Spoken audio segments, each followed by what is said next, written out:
Let's fill out the Wyoming motor vehicle bill of sale together and avoid the small mistakes that cause big headaches when it's time to transfer the title and register the car.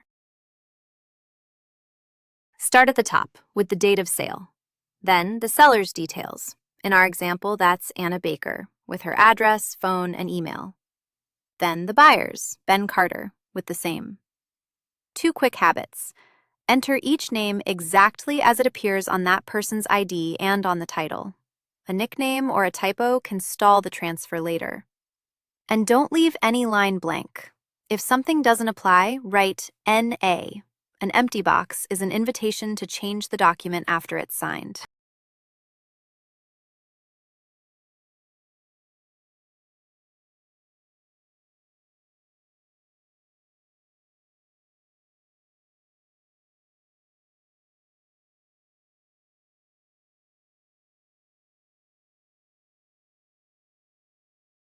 Next, describe the vehicle.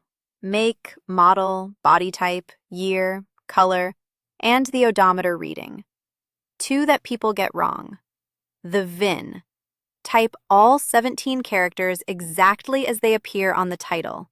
A single wrong digit can stall the title transfer. And the odometer. Write the exact reading, not a rounded guess. A sloppy number can look like odometer fraud. Now, the sale price, in our example, $8,500, and how it's paid.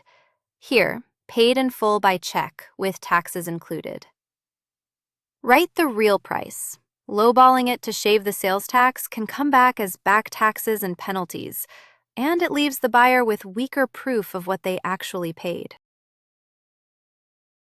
Finally, signatures. The seller and the buyer each print their name, sign, and date. 2 things before you're done. An unsigned or undated bill of sale may not hold up, so make sure every signature has a date beside it. And make 2 copies. Each side keeps a signed one. The buyer needs it to register the vehicle, and the seller needs it as proof they are no longer responsible for that car. Hey there, and welcome. Let's talk about what you'll need for your vehicle bill of sale.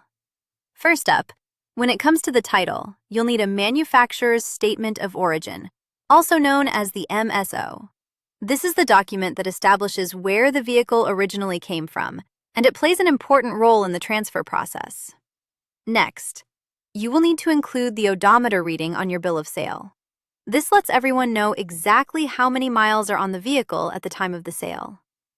Now, based on the information we don't have verified details about specific signature requirements, notarization, or price documentation for this state, so we won't be covering those here.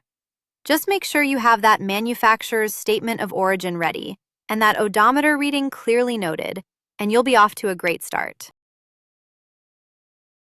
Remember, this is general information, not legal or tax advice.